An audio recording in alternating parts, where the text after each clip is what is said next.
सद्बुद्धि, सन्मार्ग और कार्य का संकल्प देना, अडिग रहे विश्वास तुम पर, ऐसा अंतः कर देना, मेरे हृदय में आने में तुम्हें कोई संकोच न हो। हे गुरुदेव, मुझे नज़रों से दूर कभी न होने देना। हे गुरुदेव, मुझे नज़रों से दूर कभी न होने देना।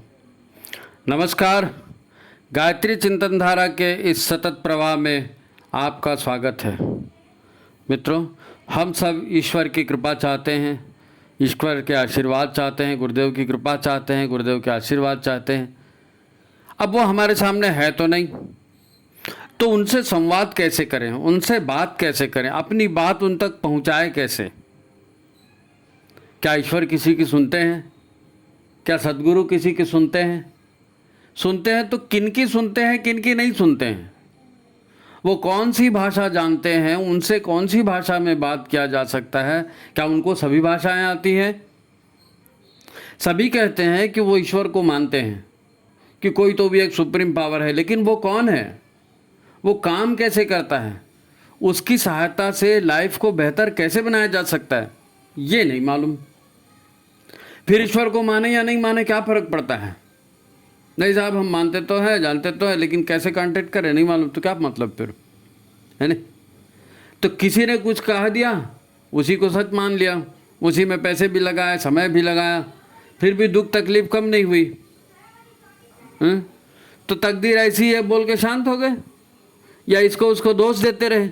ऐसे में कैसे चलेगा? ऐसे कैसे चलेगा? एक कहावत आपने सुनी होगी, साईं मेरा बानिया। भगवान को बनिया कहा है, साईं मेरा बानिया। मतलब ईश्वर किसी को भी कुछ भी मुफ्त में नहीं देते, बस जिसका हक होता है उसी को उसकी कृपा मिलती है। तो कृपा पाने का हकदार बनना पड़ेगा, है नहीं? अब उसके लिए कौन सी भाषा का उपयोग करेंगे ये अपन आगे देखेंगे। पढ़ाई लिखाई, पैसा कौड़ी, कुल खानदान, ये सब यहाँ किसी काम नहीं आते। आप कितनी भी पढ़ाई कर लो, कितना भी पैसा जमा कर लो, कौन से भी खानदान से, उसका कोई लेना देना नहीं है। अच्छा, प्रार्थना से भी बहुत कुछ भला हो सकता है, पर प्रार्थना करें कैसे? वो है कहाँ, किधर मुँह करें हम? फिर कौन सा मंत्र बोलें, कौन सी स्तुति गाएं, कौन सा चालीसा गाएं, खुद करें या पंडित जी से करवाएं? हमको कुछ नहीं मालूम, हमको कुछ नहीं आता। बात हमारी उन तक जानी चाहिए ना, वो कैसे जाएगी? आज हमारी चर्चा का विषय यही रखा है। आखिर लाइफ बेहतर होनी चाहिए ना। हम मेहनत तो करेंगे, लेकिन पता तो चले कि हमको आज शुरुआत कहाँ से करनी है, क्या करना है। तो यह हमारी आज की चर्चा का विषय है, और इस चर्चा को हम यहाँ से शुरू करते हैं। जिन्होंने लाइक नहीं किया है वो लाइक कर लें वीडियो को। मित्रों, ईश्वर तक बात पहुंचाने का या उसकी कृपा पाने के लिए कई तरह के कर्मकांड मस्जिदों में, चर्चों में, और आज जितने भी धार्मिक केंद्र हैं वहाँ यही सब कराया जाता है, भगवान की कृपा पाने के कर्मकांड। काम का ऐसा है कि काम कभी होता भी है, कभी नहीं भी होता है। अब जिसका काम हो गया वो उस पद्धति को मान लेता है, उससे जुड़ जाता है, और फिर वही ज़िंदगी भर करते रहता है। फिर जिसको कोई लाभ नहीं मिला वो उसको नहीं मानता हैं। कुछ लोग जो भोले भाले होते हैं वो ये सोच के शांत हो जाते हैं कि हम जो कर सकते थे हमने कर दिया भाई, चलो ठीक है, हमने अपना काम कर दिया, ठीक है, मन को शांति हो गई, चिंता दूर हो गई, आगे अब उसकी मर्जी है। ये भी होता है, आपने देखा होगा, लोग ऐसा भी करके शांत हो जाते हैं। तो इस चर्चा की शुरुआत अपन कबीरदास जी के दोहे से करते हैं। संत कबीर बड़े ही व्यावहारिक और मुंहफट संत थे। समझना है ना ईश्वर तक बात कैसे पहुंचेगी और ईश्वर तक बात क्यों नहीं पहुंचती, उसके कारण को जानना है। तो कबीरदास जी ने बड़े अच्छे इशारे किए हैं, है ना। मुंहफट थे, खरी खरी बातें करते थे, तगड़ा व्यंग भी करते थे। दरअसल उनका उल्लेख इसलिए कर रहे हैं कि जिनको आज हम गुरुदेव कहकर जिनकी पूजा कर रहे हैं, उन्हीं का पूर्व जन्म संत कबीर का भी रहा है। उसके बाद वो स्वामी रामकृष्ण परमहंस के रूप में भी आए, ये हमें बताया गया है। खैर, हम बातें कर रहे हैं कि ईश्वर से बातें किस तरह संभव हो सकती हैं। तो उसके लिए ईश्वर भक्ति की बात ये संत कबीर कहते हैं, ईश्वर भक्ति की बात। अब उनके समझाने का अपना एक तरीका है, है ना। वो कर्मकांडों पर नहीं बल्कि भक्ति पर जोर दे रहे हैं। उनका एक दोहा है, आपने भी सुना होगा, कबीरदास की उल्टी बानी, बरसे कंबल भीगे पानी। कंबल बरस रहे हैं और पानी क्या भीगेगा, पानी तो ऑलरेडी गीला ही रहता है ना। लेकिन ये समझने वाली बात है, कबीरदास जी यूं ही नहीं कह रहे हैं, ये बहुत गहरी बात है। हैं? कबीरदास की उल्टी बानी, बरसे कंबल भीगे पानी, है ना। तो अब ये कंबल का बरसना क्या है और पानी का भीगना क्या है? देखो बात एकदम पते की है। यहाँ पर कंबल कहा गया है व्यक्ति के संस्कारों को। एक जीवात्मा है, जीव है, उसके अपने संस्कार हैं, वो अपने संस्कारों से काम करता है ना। बात जीव तक जाती है क्या? बात जीव तक नहीं जाती है, जीव संस्कारों से काम करते रहता है, सोया रहता है वो। तो कंबल जो है वो जीव आत्मा पर पड़े हुए संस्कारों को कहा गया है। जीवात्मा के ऊपर जो कवरिंग है, उस कवरिंग को कंबल कहा गया है। कंबल लपेटा जाता है ना, तो जीवात्मा लिपटी हुई है किसमें? संस्कारों में। तो जन्म जन्मांतर के ऐसे कई कंबल हमारी जीवात्मा पर पड़े हैं, इसलिए जीवात्मा जो है वो परमात्मा को पहचान नहीं पा रहा है, पहचान नहीं पा रहा। अब पहचान ही नहीं हो तो परमात्मा से बात कैसे होगी? अब शब्दों पर ध्यान दो। बरसे कंबल भीगे पानी, यानी जब व्यक्ति पर ईश्वर भक्ति के संस्कारों के कंबल भी लगातार बरसते हैं, संस्कारों के कंबल लगातार बरसते हैं, यानी व्यक्ति लगातार श्रद्धा सिक्त होकर भक्ति में लीन होकर जीवन बिताता है। कंबल बरसना काहे का कंबल? श्रेष्ठ संस्कारों का, भक्ति का कंबल। फिर से बोलूं, जब व्यक्ति पर ईश्वर भक्ति के संस्कारों के कंबल भी लगातार बरसते हैं, यानी व्यक्ति लगातार श्रद्धा सिक्त होकर भक्ति में लीन होकर जीवन बिताता है, तब आदमी का हृदय भक्ति रूपी जल में भीगने लगता है ना। भाई जैसे संस्कार होंगे वैसे ही काम करेंगे, जैसे काम करेंगे वैसी आदत बनेगी, और जिस आदतों के अनुसार और करते जाएंगे तो आदत और पक्की होती जाएगी। अब भक्ति के कंबल अगर आएंगे ऊपर में, भक्ति के कंबल अगर जीवात्मा पर पड़ेंगे और लगातार जीवात्मा भक्तिमय हो जाएगा, तो फिर क्या होगा? उसके अंदर से, है ना, श्रद्धा का द्रवित होगी आदमी के हृदय में, है ना। भक्ति रूपी जल आएगा और भक्ति रूपी जल में व्यक्ति डूबेगा।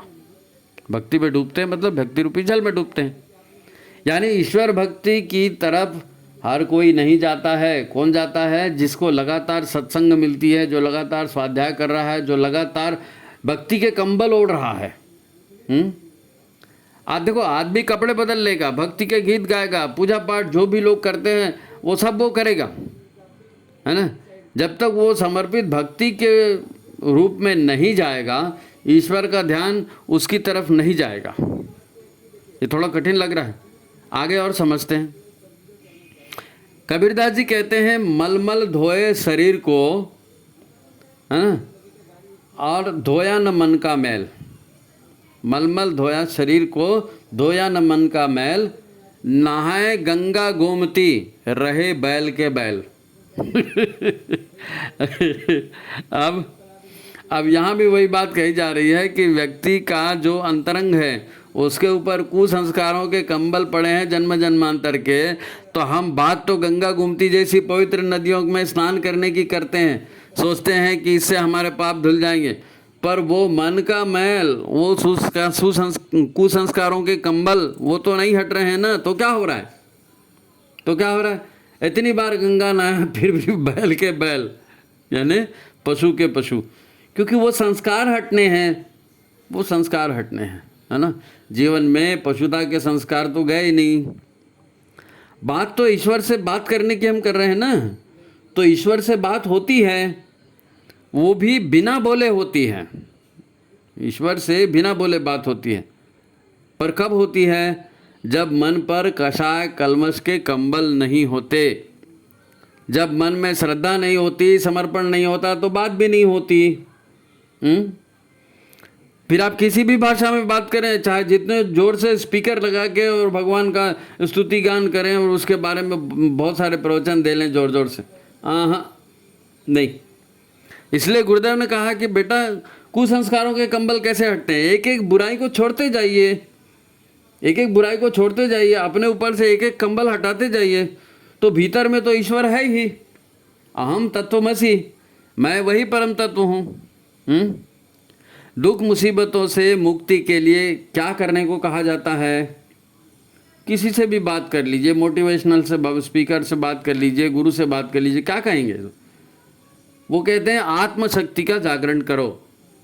अब कंबल हटेंगे, कषाय कलमश हटेंगे तो बुद्धि सन्मार्ग में प्रेरित होगी, बुद्धि, तब तो सही चीज सूझेगी, तब तो सही ढंग से काम होगा।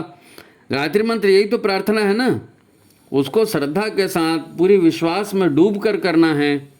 केवल यहाँ वहाँ पानी डाल दिया, फूल चढ़ा दिया, अगरबत्ती जला दिया, 150 रुपये 1000 रुपये चढ़ा दिए, ऐसे में हो गई क्या? नहीं, ये कर्मकांड तो हो गया, कर्मकांड हो गया, पर वो बात नहीं हुई। हमें लगता है हमने जरूरी काम कर दिया, अब फल मिल जाना चाहिए, पर होता जाता कुछ नहीं, उल्टे अहंकार और बढ़ जाता है। सबको बताते फुरते हैं, मैं तो जाके 500 चढ़ा के आया, मैं तो जाके 1000 चढ़ा के आया, मैंने वो फलाना मिठाई वाला उसका मिठाई चढ़ाई थी। तो ये सब कर्मकांड करने वालों को, सभी कर्मकांड वालों को फल कहाँ मिलता है? फल उसको मिलता है जो स्वतः शून्य होकर भाव समर्पण करता है। स्वतः शून्य होकर भाव समर्पण, अपने आप वो गीत चलता है ना, कर रहे भाव पूजन तुम्हारा, नाथ स्वीकार लो, धन्य कर लो, है भाव पूजन, भाव समर्पण, ये परमात्मा को चाहिए। परमात्मा को भाव की भाषा समझ में आती है। भावो ही विद्यते देवा तस्मात् भावो ही कारणम। परमात्मा को केवल भाव की भाषा समझ में आती है। ये भाव समर्पण महत्वपूर्ण है। आप मंत्र बोलें या ना बोलें, किसी भी भाषा का उपयोग करें या ना करें, भाव बनने चाहिए।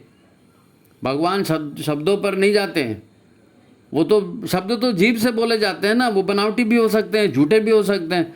भाव अंतःकरण से निकलते हैं, अंतःकरण में अंतरात्मा है।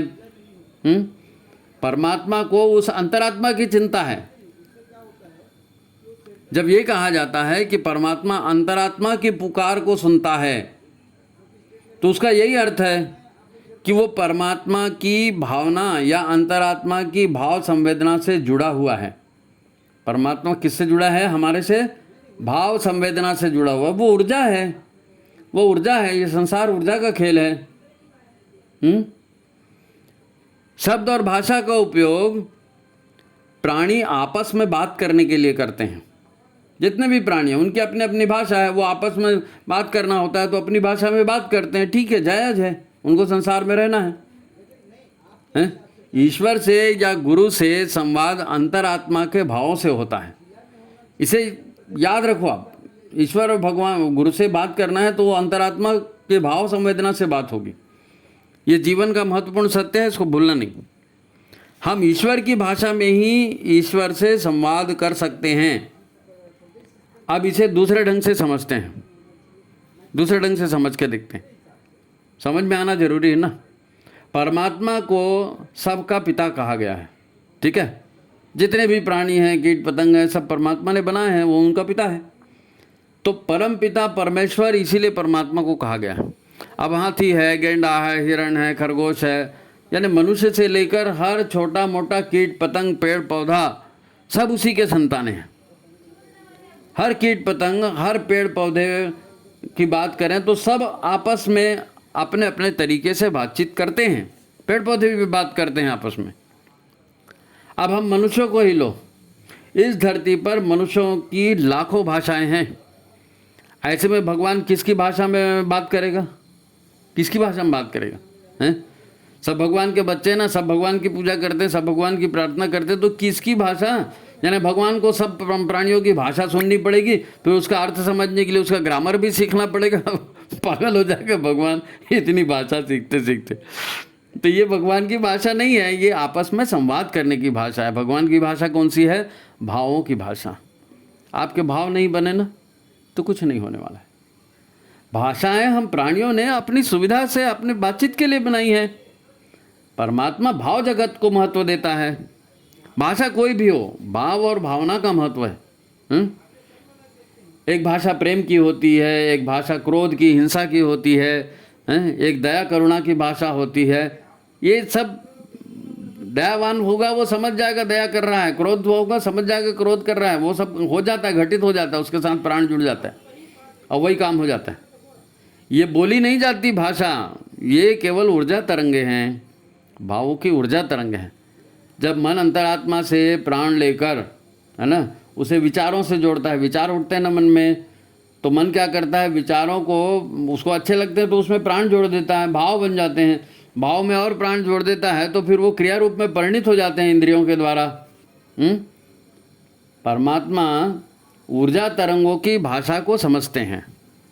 इंद्रियों से तो आप कर रहे हैं, ऐसी ऊर्जा तरंगों से वो सहायता भी पहुंचाते हैं भाव ऊर्जा के। भाव ऊर्जा के तरंगों से ही परमात्मा की सहायता हम तक पहुंचती है और हमारी बात उन तक पहुंचती है। परमात्मा की भाषा भाव की भाषा है, अंतरात्मा की भाषा, इसमें आवाज़ नहीं होती। और ये ब्रह्मांडीय भाषा है, ये ब्रह्मांडीय भाषा है, ऊर्जा तरंगों की भाषा। पूरा संसार, पूरा ब्रह्मांड ऊर्जाओं का खेल है नहीं? देखो, कार्य भले हम इंद्रियों से करें पर करवाता तो मन है ना। मन ही प्राणों का नियोजन करता है तो इंद्रियां काम करके भौतिक परिवर्तन का कार्य पूरा कर पाती हैं। हम क्या हैं? हम भी तो ब्रह्मांड की एक छोटी सी इकाई मात्र है ना।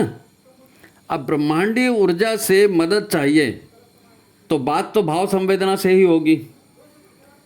बस इससे, है ना, भाव संवेदना को, इसको याद रखना है ना।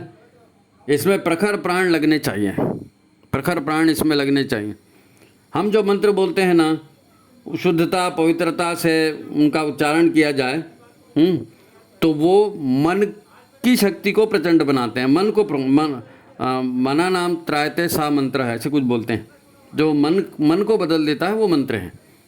तो मन को बदलने के लिए मन बदलेगा तो भाव बदलेंगे, भाव सही दिशा में लगेंगे, उसमें ऊर्जा लगेगी, है ना। तो मंत्र बोल देना काफ़ी नहीं है, उसके साथ शुद्ध पवित्र अंतःकरण और शुद्ध पवित्र भाव ऊर्जा होनी चाहिए। शुद्ध पवित्र अंतःकरण और भाव ऊर्जा होनी चाहिए। मंत्र और सारे कर्मकांड करने का उद्देश्य भी तो यही होता है ना, यही उद्देश्य होता है। और यही भाषा ब्रह्मांडीय भाषा है। आपने महाभारत और रामायण आदि सीरियल देखे होंगे ना, उसमें जो योद्धा जो लड़ने वाले होते हैं वो, उनके पास तीर वीर नहीं होता, वो धनुष उठाते हैं, दोनों आंख बंद करते हैं, ध्यान करते हैं, है ना, और दिव्यास्त्र चलाने के लिए और रास्ते की प्रार्थना करते हैं। तो जिसमें योद्धा जो है वो खाली धनुष उठाता है, ध्यान करके मन प्राण एकत्रित करता है और दिव्य शक्ति का आह्वान करता है, तो उसके आह्वान पर धनुष पर दिव्यास्त्र स्वयं प्रकट हो जाते हैं। ये क्या है? कैसे स्वयं प्रकट हो जाते हैं दिव्यास्त्र? ये भी मन प्राण और भावों का संयोजन है। इसके लिए विशेष शिक्षा की और विशेष साधना की जरूरत होती है। दिव्यास्त्र ऐसे ही नहीं कोई बना लेता, चला लेता कि नहीं जय भगवान जय भोलेनाथ उठाया और मार दिया, नहीं, ऐसा नहीं। वो भावों का नियोजन कैसे करना है, प्राण का नियोजन कैसे करना है, प्राणवान कैसे बनना है, ये उसको साधना है उसकी भी। तो हमारा भी मन भाव और अंतःकरण जब पवित्र होंगे तो हम भी दिव्य शक्ति संपन्न बन सकते हैं, है नहीं। आप जो जाप करते हो ना, यज्ञ करते हो, उसके पहले वो करते हैं ना, ओम अपवित्र पवित्रो वा सर्वावस्थांगतोपि वा। ये महत्वपूर्ण है। ये केवल ऐसे ही नहीं कि पानी डालना है, बोल दिया अपवित्र पवित्रो वा, नहीं, वो भावना करनी है कि हमारे ऊपर के कंबल हटा रहे। कबीरदास बोलते हैं ना, बरसे कंबल, तो कंबल हटने चाहिए, उसके लिए है वो अपवित्र पवित्रो वा। 3 चम्मच जल पी रहे हैं मनवाणी अंतःकरण की शुद्धि के लिए, ये सब कर्मकांड नहीं है। इसके साथ भावों को जोड़ना है। अगर भाव नहीं जुड़ेंगे तो पानी यहाँ वहाँ डालोगे, क्या मतलब है। अब वैसे ही शिखा का है, शिखा बंधन बहुत इंपॉर्टेंट है, बहुत। चिद्रूपिणी महामाए दिव्य तेजा समन्वित है, वो शिखा बंधन है। वो क्या है? ब्रह्मांडीय ऊर्जा से जुड़ना। ब्रह्मांडीय ऊर्जा शिखा के माध्यम से आती है। हमारा सहस्त्रसार उससे जुड़ता है, पूरा ऊर्जा तंत्र उससे जुड़ता है। तो ब्रह्मांड में भगवान के पास आवाज़ पहुंचानी है तो आपको ब्रह्मांड की ब्रह्मांडीय भाषा जो है उसको आने जाने के लिए क्या बोलते हैं उसको, मीडियम, माध्यम तो बनाना पड़ेगा ना। कचरा होगा माध्यम तो भाषा का वहाँ तक संवाद ही नहीं जाएगा, है नहीं? तो फिर ये शिखा बंधन ब्रह्मांडीय ऊर्जा से जुड़ने के लिए फिर प्राणायाम है, प्राण एकत्रित करना पड़ता है। भगवान ने प्राण सबको दिया है, लेकिन आपको विशेष काम करना है तो विशेष प्राण का संग्रह भी करना पड़ेगा। भावों को प्राणवान बनाने, भाव प्राणवान नहीं होंगे, विचार प्राणवान नहीं होंगे तो काम थोड़ी होगा जी। दरअसल हमारी दिक्कत ये है कि हम, है ना, परमात्मा, परम तत्व, ये सब अपनी भाषा में बोलते हैं, लेकिन निष्प्राण रहकर, खुद निष्प्राण है और निष्प्राण रहकर काम करते तो कहाँ काम होगा? संदेश पहुँचता ही नहीं है निष्प्राण रहने से, भाव जमते ही नहीं है तो बात कहाँ जाएगी? आप जानते हैं ना, महाभारत में इसका बहुत अच्छा उल्लेख है। जैसे आपको दिव्यास्त्र का उल्लेख बताया ना कि मंत्र भाव और उसके संयोजन से कैसे दिव्यास्त्र हाथ में आ जाते हैं। तो महाभारत के एक पात्र है, आपने नाम सुना होगा, कुंती। अब कुंती के पति को श्राप था कि वो संतान उत्पन्न नहीं कर सकता, तो कुंती को विवाह के पूर्व ये पता चल गया था कि भाई मेरा पति ऐसा होने वाला है और मेरे को संतान नहीं होगी, तो संतान तो चाहिए, तो कैसे प्राप्त करें? तो उसने देवताओं का आवाहन करके देवताओं से संतान कैसे प्राप्त करना ये विद्या सीखी, उसकी साधना की उसने। अब साधना तो कर ली एक ट्रायल मार दिया। अब वो ट्रायल, विवाह के पहले ट्रायल मार दिया, और वो भी ट्रायल किसके मारा? सूर्य देवता के ऊपर में। तो सूर्य देवता के कृपा से जो है उनको गर्भ रह गया और भाव प्रवण काम कर गए, तो कर्ण का जन्म हो गया। कर्ण उनका विवाह के पूर्व का बच्चा है ना। तो जब उनका विवाह हो गया, पांडु के यहाँ वो चले गए और जीवन तो जी रहे थे, संतान तो चाहिए थी, तो फिर उन्होंने यम देवता का आह्वान किया तो धर्मराज आए, इंद्र देवता का आह्वान किया तो अर्जुन आए, और पवन देवता का आह्वान किया तो भीम आए। तो ये एक एक देव शक्तियों का आह्वान करके उनके साथ अपना ब्रह्मांडीय भाषा में जुड़ी ना वो, उन्होंने उसकी साधना की थी, और उसकी साधना से भौतिक परिवर्तन हुआ। भावों से ही भावना, भावों से ही भाव, भव शब्द है ही इसीलिए, भव माने हो जाना। तो आप प्राण विचारों के साथ बहुत जबरदस्त प्राण शक्ति को जोड़ेंगे, उसका नियोजन करेंगे, अपने इष्ट को समर्पित करेंगे तो वो हो जाएगा। हो गया, विवाह के पूर्व कर्ण हो गए, विवाह के बाद युधिष्ठिर हो गए, अर्जुन हो गए, भीम हो गए, बाकी दो तो नकुल सहदेव, वो तो माद्री के पुत्र थे। खैर, तो अपन ये बात कर रहे हैं कि ईश्वर की भाषा, तो ईश्वर की भाषा ऐसे ऐसे होती है, गर्मी होती है, खूब तेज धूप होती है, पेड़ पौधे कुमला जाते हैं, पत्ते झड़ जाते हैं, सूख जाते हैं, वो परमात्मा से प्रार्थना करते हैं कि परमात्मा हमको पानी चाहिए, हमको जीवन चाहिए, हमारे जीवन की रक्षा करो। तो समुद्र से पानी आता है। आपको क्या लगता है मनुष्यों के लिए पानी गिरता है? मनुष्यों के लिए पानी नहीं गिरता, पानी पेड़ पौधों के लिए गिरता है। हाँ, वनस्पतियों के लिए पानी गिरता है, हम लोग मुफ्त में लाभ उठाते हैं। तो भगवान की भाषा, शुद्ध निर्मल पवित्र मन से जो भाव निकलते हैं वो परमात्मा की भाषा है। शुद्ध पवित्र मन से जो भाव निकलते हैं वो परमात्मा की भाषा है। देवता बनाने के लिए गुरुदेव ने कहा ना, यज्ञ रूप प्रभु हमारे भाव उज्जवल कीजिए। तो देवता सेवा करते हैं, यज्ञ करते हैं, तो उस तरह के भाव गुरुदेव ने हमेशा भावों को ही प्रधानता दी है। पूरा षटकर्म तो भावनाओं का ही है, और भावनाएं ही छूट जाती, भावनाएं ही छूट जाती हैं।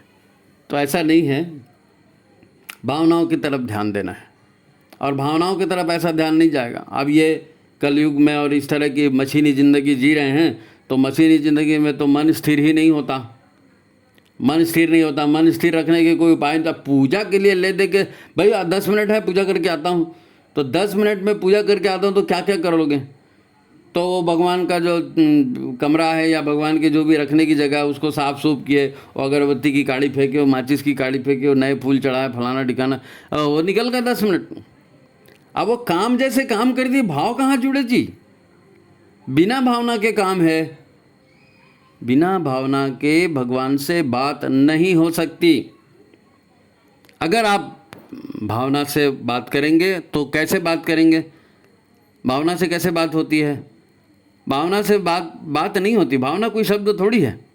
आपका अंतःकरण शुद्ध पवित्र होगा ना, अंतःकरण शुद्ध पवित्र होगा तो जो आप विचार करेंगे वो हो जाएगा, क्योंकि परमात्मा विचार करता है। एको हम बहुश्यामी, तो एक से अनेक हो जाता है, संसार की रचना हो जाती। तो प्राणी मात्र है, वनस्पति है, मनुष्य है, ये विचार मात्र करें। लेकिन कब? ये कंबल उम्बल हटने के बाद कबीरदास जी ने कहा ना, बरसे कंबल भीगे, तो ये जितने कंबल है ये हट जाएंगे, अंतःकरण शुद्ध होगा, अंतःकरण शुद्ध होगा, अंतःकरण शुद्ध। गायत्री प्रार्थना करते हैं ना, उस प्राण स्वरूप, दुखनाशक, सुख स्वरूप श्रेष्ठ परमात्मा को हम अपने अंतःकरण में धारण करें, और वो परमात्मा हमारी बुद्धि को सन्मार्ग में प्रेरित करे। कौन सा मार्ग? सन्मार्ग का मार्ग। कौन सा मार्ग? यज्ञ का मार्ग। यज्ञ और गायत्री, सन्मार्ग। और तो यज्ञ माने सेवा, सेवा माने, अब ये सारी भाषाएं हैं भैया। देखो, भाव मुख्य बात है, कर्मकांड अलग चीज़ है ना। अगर आप भावना से काम करेंगे तो आपको ज़रूर सफलता मिलेगी। गुरुदेव ने इसी पर जोर दिया है, और गुरुदेव ने जो एक एक बुराई छोड़ने की बात कही है, ये 1,00,000% की बात है, 1,00,000% की बात। आप, हमको ये लगता है भगवान कहाँ देख रहा है जी, कौन देख रहा है जी, किसको पता है जी? किसी को आता पता की जरूरत नहीं है। आपका ऊर्जा तंत्र उसको रिकॉर्ड कर रहा है, और आपका ऊर्जा तंत्र सहस्त्रसार के द्वारा ब्रह्मांडीय ऊर्जा से जुड़ा है। बीच में कोई दलाली नहीं है, कोई दलाली नहीं है बीच में। बात को समझो। गुरुदेव महाकाल के रूप में आए हैं, सारा का सारा ज्ञान उन्होंने दे दिया है। वो होता क्या है मालूम? वो जैसे कस्तूरी मृग रहता है ना, कि कस्तूरी उसके पेट में रहती है, वो जंगल भर उसको ढूंढते रहता है कि खुशबू कहाँ से आ रही। वैसे ही हम ईश्वर को रिझाने सजाने के लिए नहीं मालूम क्या क्या करते रहते हैं। वो ईश्वर को वो सब करने की जरूरत नहीं है। कंबल को हटाओ दादा, कंबल को हटाओ। भक्ति का कंबल ओढ़ेंगे तो श्रद्धा का जल आएगा। उससे जो बात होगी, उससे जो विचार होगा, वो परमात्मा का विचार हो लगाएगा। और बात करने की और क्या, यही तो है बैठे बैठे। तो ठीक है, उम्मीद है आज का ये विषय आपको अच्छा लगा होगा। अगर आपको ये अच्छा लगता है तो आप इसको लाइक करिए, शेयर करिए, ज़्यादा से ज़्यादा लोगों तक इसको भेजिए, तो हम बार बार कहते हैं, है ना। अच्छा, एक अनुरोध है, पिछली बार भी हमने आपसे कहा था, बहुत से लोग हमको बताते हैं कि हमने 250 लोगों को भेजा, हमने 1000 लोगों को भेजा, हमने 500 लोगों को भेजा। अरे भाई, भेजने से आप व्हाट्सअप से भेजते हो, व्हाट्सअप के सारे मैसेज आदमी बिना देखे डिलीट कर देता है, बिना देखे डिलीट करता है। अगर आप चाहते हो कि भाई हमारा इष्ट है, हमारा कोई मित्र है, कोई बहन है, कोई भाई है, कोई सहेली सॉरी, तो उसको भेज रहे, तो उसको एक बार बताओ कि भाई ऐसा ऐसा वीडियो हमने तुमको भेजा है, उसको ज़रूर देखना, तब वो देखेंगे। नहीं तो वो भीड़ में, वो हर आदमी रोज़ सुबह खोलता है व्हाट्सअप और देखता है, अरे बाप रे 50 मैसेज, उठाया फट से डिलीट कर दिए। तो उनके साथ आप भाई, ये विचार क्रांति अभियान है, आपको कांटेक्ट तो करना पड़ेगा, लोगों को बताना तो पड़ेगा।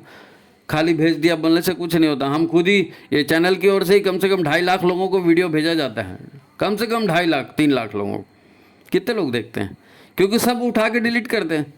एक एक सुविधा क्या आती है ना, तो सुविधा अपने साथ टेंशन भी लाती है। अब फ़ोन आ गया, मोबाइल आ गया, व्हाट्सअप आ गया, सुविधा की बात हो गई, लेकिन अब उससे कचरा भी आ रहा है, तो उसको फटाफट आदमी डिलीट भी करता है। मेहनत तो करनी पड़ेगी, विचार क्रांति ऐसे ही नहीं होने वाली। और अब पढ़ने का लिखने का ज़माना गया ना, आजकल किताब कोई पढ़ता नहीं है, तो ये मोबाइल हाथ में आया है, तो इसी के माध्यम से आप विचार क्रांति कर सकते हैं, है ना। अकेले रहकर भी कर सकते हैं, कोई ज़रूरी नहीं है, इसके लिए 10 लोगों की ज़रूरत थोड़ी पड़ती है। मोबाइल आपके हाथ में है, टाइम आपके पास है, आप निकालिए और करिए। खैर, तो ये तो हो गई बात। वो गुरुदेव माता जी की कृपा आपके ऊपर बनी रहे, आप सभी उनके कृपा पात्र बने। इसी बात के साथ आज की बात समाप्त करते हैं। सभी को प्रणाम, नमस्कार।